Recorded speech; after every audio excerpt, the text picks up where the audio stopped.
everybody. Thanks so much for joining us right here for The Right View. We're excited tonight because we are joined by the first female governor of New Mexico, former Governor Susana Martinez. Governor Martinez, thank you so much for being on with us. Thank you so much, Laura, for having me. It's a pleasure.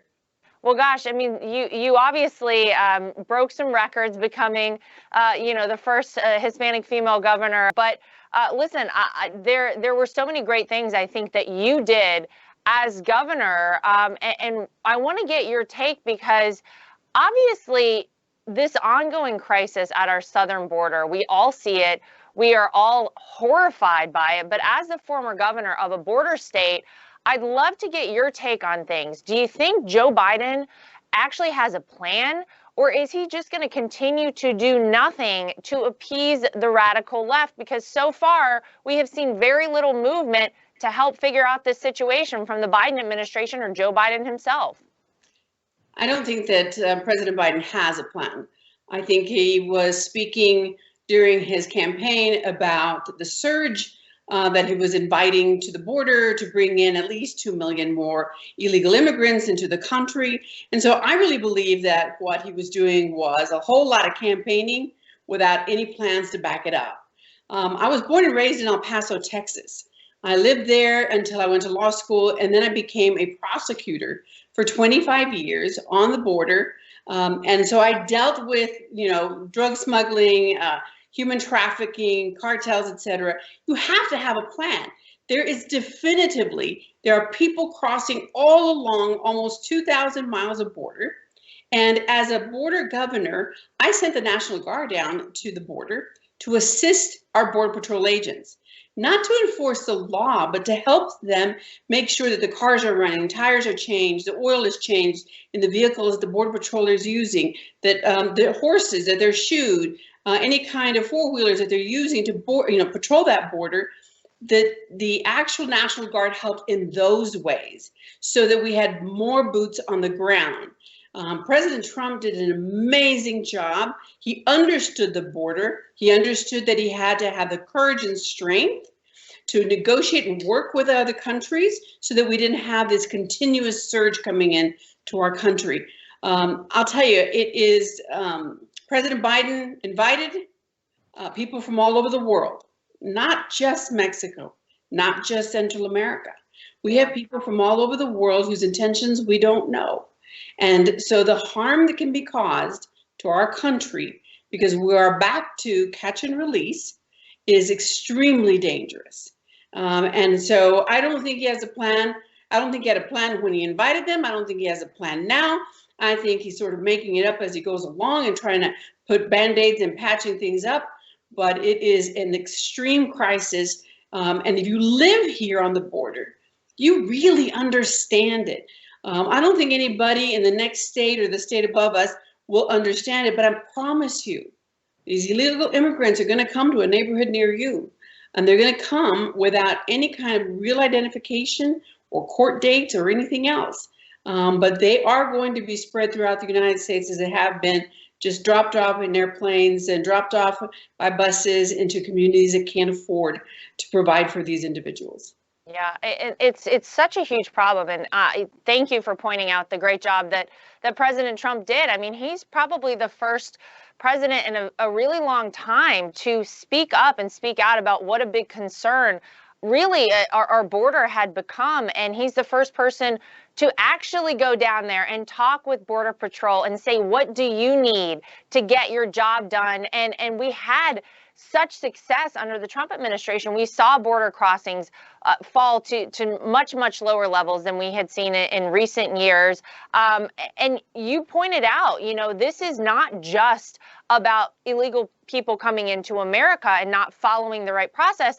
The people who are benefiting the most, Governor, are the drug cartels, are the human and child traffickers. We know that around 30% of the women that make the trip up to our southern border are sexually assaulted, and that's just that we know of. I mean, it's probably a lot more than that. Children are sexually assaulted. They are not tracked. We don't even know where these kids are going.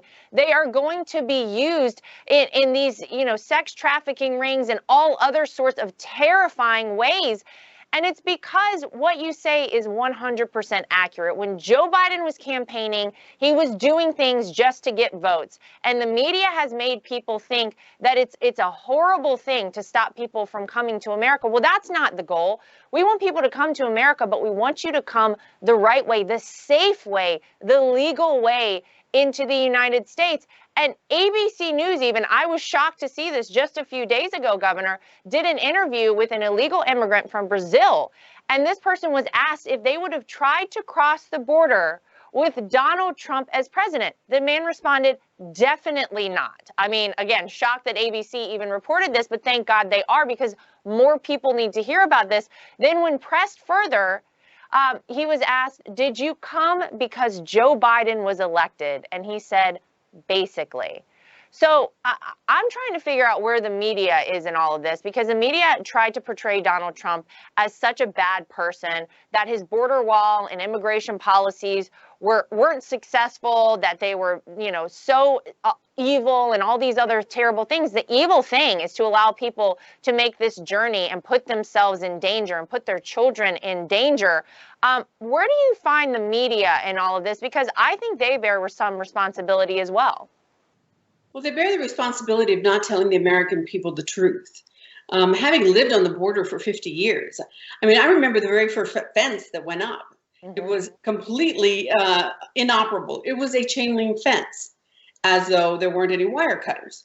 I mean, it was ridiculous. I've seen fences come up in little spurts, and the lack of border patrol on the border. I've actually seen how the cartels work. We've prosecuted those cases when I was a prosecutor for 25 years, jointly with the federal government, the FBI, joint investigations in the United States Attorney's Office and the District Attorney's Office, the office that I ran for and was for 14 years, the actual district attorney. So the cartels and their organization, if anybody thinks this is just a gang, it's not. It is a very sophisticated, organized criminal enterprise. It is very sophisticated. And what they do is they advertise. They keep track of everything that's happening in America. Who's running for office? Who can they, be a part of their policies to bring people over and across? They make money on every single human being. No one comes across that river free. And they get charged either with at home, partially or completely. It doesn't. Some people don't have the entire amount of money. So then they become enslaved in the United States, whether it's because they're part of a sex ring, whether they're part of, some sort of work that they're required to do for a very low wage, and that low wage is taken from them and is paid to them as part of bringing them to the United States. I prosecuted cases of sexual abuse. So imagine, and I have done thousands of these cases. Those little girls know what's coming when they are sent alone to come through Mexico and to the United States. When we talk about Plan B, that means it's the day after pill. If you are raped today, you take this pill, and that prevents you from getting pregnant.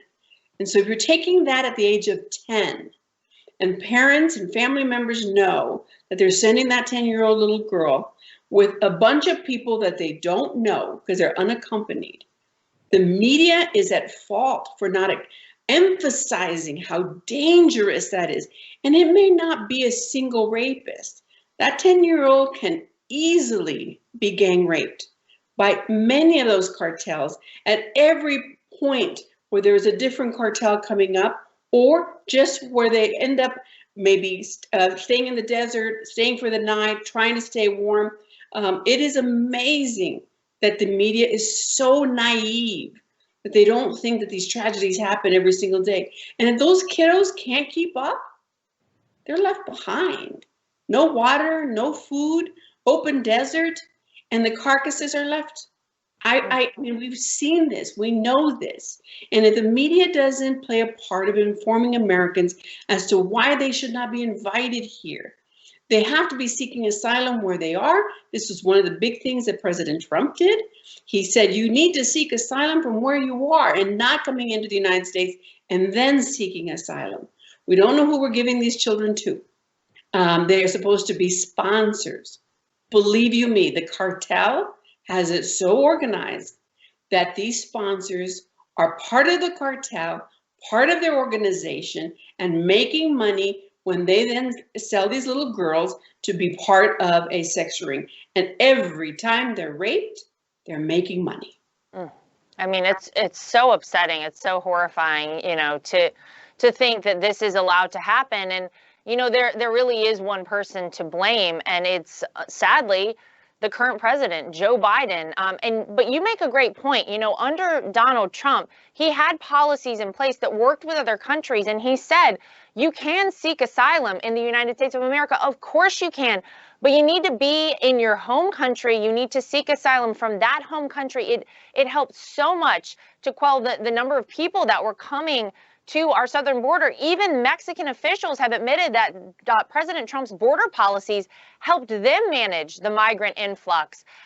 So I'm wondering how Joe Biden defends the decisions he's made so far when experts and officials are pointing out how bad things are getting. Even his press secretary, Governor, slipped up and called this a crisis. I know they're trying to stay away from that word. I don't know what else you call this. I don't know how else you see this.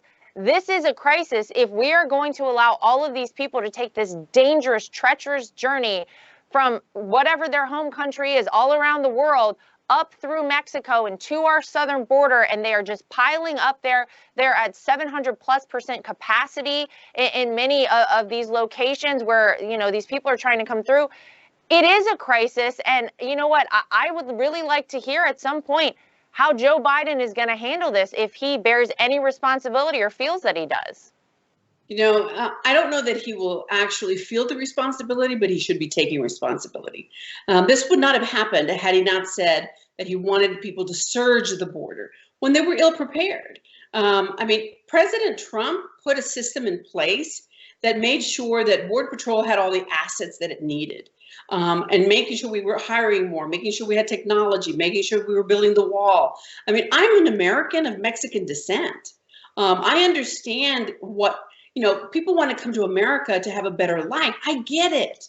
I spoke to so many of those people on the border when they were crossing in 2019, in 2018 as well. I talked to them and I said, why are you coming? And it is not to seek asylum. It's because they want a better life.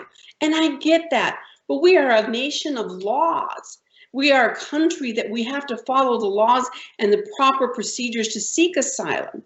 We cannot bring everyone from all parts of the world just because they want to come to the United States. There are laws on the books that, I'm sorry, President Biden has totally ignored. So what is the point in having three branches of government when you can simply set aside the laws that are on the books, that Congress has placed on the books, and simply say, come one, come all, come to the border. I'm ill prepared, but we will do it as we go along. And when you see those photographs of those folks that are with those kind of like plastic kind of shields, they're sort of what restaurants were trying to do when it was cold outside and then they weren't allowed to do during this pandemic. And 250 people without the pandemic fit in there. They're cramming 4,000 individuals into those spaces. And we have a pandemic. And then they're not tested and they're sent on their way all throughout the country. Again, if that's not a super spreader, if that's not something we should be really concerned about in our little communities where we're doing better and better and opening our doors and businesses, etc., we really need to start putting the pressure on the media to tell the American people the truth. President Biden made an enormous error, and it was one that he could have avoided. He could have built on everything that President Trump had already put in place and build on it and continue to maintain our national security, our homeland security, and maintain our borders as a nation.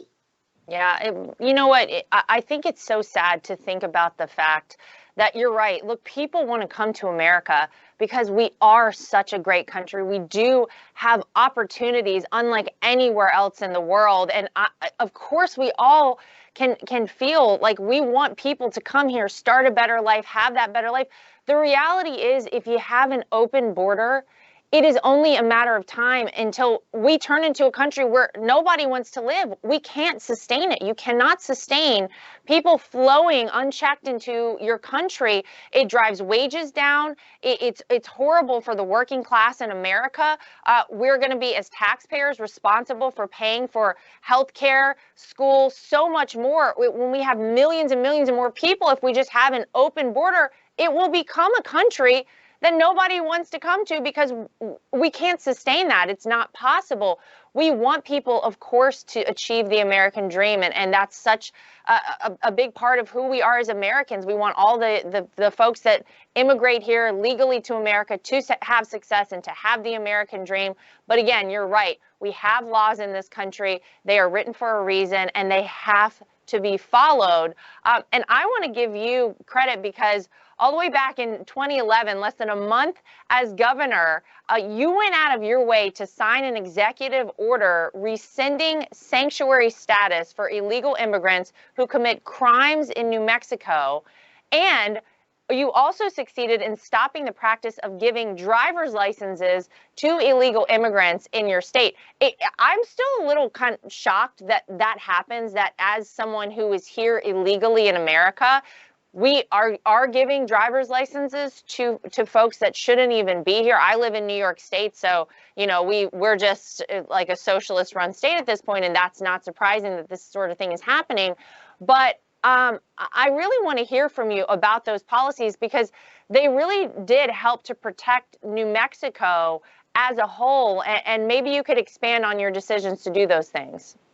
Absolutely. Having been a prosecutor, I knew that there were people who were getting a driver's license that looked just like mine. And the reason was my predecessor passed a law that made it legal for an illegal immigrant to get a driver's license that looked just like mine, and I'm an American citizen. And that made it a magnet. A very dangerous policy was put in place, a very dangerous law. And that made New Mexico a magnet for people to come and get that driver's license. That gave them access to any federal facility, gave it as an official ID to get onto airplanes, etc. And then they would go to another state if they cared to. Let's say they would go to Colorado, Arizona, Mississippi, wherever they wanted, show their driver's license, which looked like an official, legitimate ID, and say, I now live in Mississippi, I'd like to change it, my ID to Mississippi. And Mississippi never intended for that to happen. And so that dangerous law started to bring so many people to New Mexico. And it was my job to make sure to keep New Mexicans safe. Over 70% of New Mexicans wanted that law repealed. And so I did. I repealed the law. It took a lot of fighting. They thought I would give up after year 2 of fighting to get that repealed. It took me 5 years, but we did it because it was what the New Mexican people wanted us to do. Sanctuary cities, I signed into an executive order and got rid of sanctuary cities because I said, if you don't work with Border Patrol or ICE, when you arrest someone who has raped someone, killed someone, who has robbed someone with a firearm and taken the money at the cash register, any of those crimes, people are arrested and are illegally here. It was practice for me as the district attorney to immediately notify the Border Patrol so that there would be a Border Patrol hold on that individual to determine at a later time what would happen to that individual after I was done prosecuting that individual. So it keeps New Mexico safe. Instead, sanctuary cities, what they were doing was opening the jail doors, not working with the federal government, not working with Border Patrol or ICE, and off they went, someone who was accused or even convicted of a crime and not being informed that here's now this dangerous person living amongst us. And so I fought hard for that, made sure that state police was notifying anyone who was being released from a jail, and also our prisons, when they were convicted, served their time, that they were notified so they could be deported back to their countries, because we do not want to welcome anyone in this country whose intention is to commit crimes against the people that live in our country and keeping them safe. Amen to that. You would think that would be just a common sense thing, that we would not want folks who are committing crimes and are not U.S. citizens out of here. We want to get them out. We do not want that in America. But it does beg the question, Governor, why wouldn't Joe Biden then, as president of the United States, tasked with taking care of, making sure we're safe as Americans, making sure that we all have right to all of our freedoms, et cetera, why wouldn't then President Joe Biden take similar common sense actions like yours and like you did in New Mexico and like President Trump's border policies? You know, you would think if he cared about Americans and wanted to keep us all safe, these are policies that would really help with that. You know, President Biden just doesn't have the courage to push back against the far left. It takes courage and it takes time. I mean, it takes your commitment to make sure that you're doing your job as you promised it. Problem is, a lot of times, President Biden, when he was running for office, didn't tell us what his plans were, didn't tell us what his policies were going to be. And so we were in the dark. And so then all of a sudden, when he gets elected, many things come to light. And things that maybe many Americans would not have voted for him. Instead, we would still have President Trump in office. And so he has, really been allowed to be managed by the far left, who opened our jails as soon as COVID started to hit, opened our prisons, releasing people without bail, releasing people without any kind of monitoring.